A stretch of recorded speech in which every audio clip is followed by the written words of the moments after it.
देखो भाई, मार्क्स तो मिल जाएगा लेकिन समझ में तभी आएगा जब लॉजिक का तड़का लग जाएगा। तो मैं सुयश और स्वागत करता हूं आप लोगों का हमारे इस चैनल लॉजिक के आचार पर। जैसा कि आपने थंबनेल देखा होगा, आज हम डिस्कस करने वाले हैं और बोल सकते हो इंट्रोड्यूस करने वाले हैं our one of the best course, that is sys admin, system administration जिसको कहते हैं। They are the person responsible for the whole infrastructure of any company.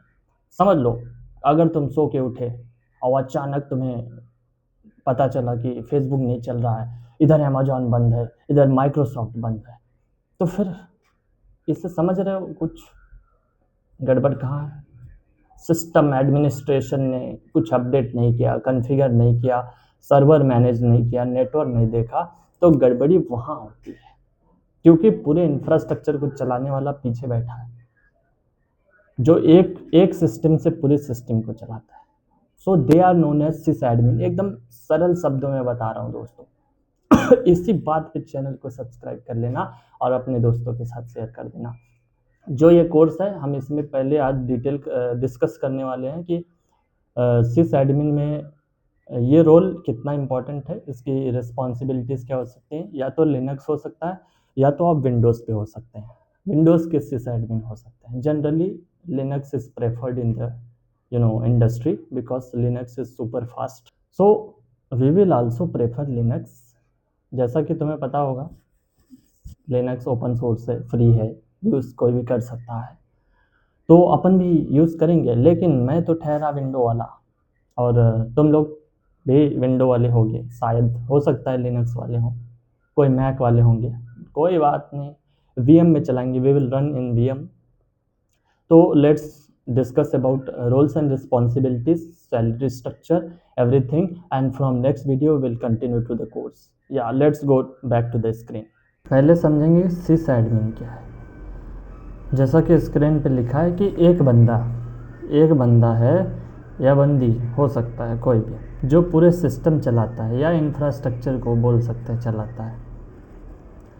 अब देखो, दो टाइप के सिस एडमिन हो सकते हैं, या तो दो एक होगा और दोनों का नॉलेज हो। अगर कोई इंटरप्राइज होगा तो ऑब्वियसली वो विंडोज़ वाले को रखेगा क्योंकि उनका विंडोज़ पे सब कुछ होता है। लेकिन अगर कोई इंडस्ट्री होगी, जैसे इन्फोसिस हो गई, उसके बाद एसेंचर हो गई, ऐसे बहुत सारी इंडस्ट्री है, तो वो क्या रखते हैं, वो CLI बेस्ड मतलब लिनक्स वाले को रखेंगे। सीधी बात है, क्योंकि उनका बड़ा बड़ा सर्वर रहता है और ज़्यादा लोड रहता है, इसलिए लिनक्स ज़्यादातर इंडस्ट्री में इस्तेमाल होता है। 60 to 70% लिनक्स का इस्तेमाल होता है।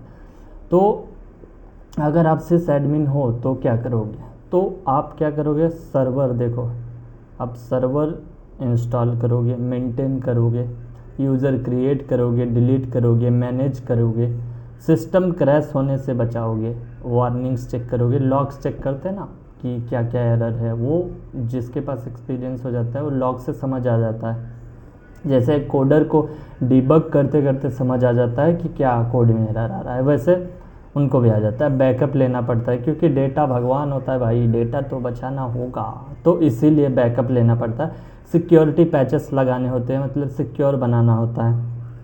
और लॉग्स देखते हैं, सीधी बात है, अगर कोई दिक्कत है लॉग्स में जाओ, जनरल CTL लॉग होगा या तो सिस्टम के लॉग्स होते हैं, /var/log फोल्डर में होगा। करियर पाथ की बात करें तो स्ट्रॉन्ग लॉन्ग टर्म करियर होता है, ये हो सकता है अगर जिसको इसमें जाना है। तो टिपिकली क्या क्या रोल्स मिल सकते हैं, जूनियर सिस्टम, अगर फ्रेशर हो तो जूनियर सिस्टम एडमिन हो सकते हो या सिस्टम एडमिन हो सकते हो। सीनियर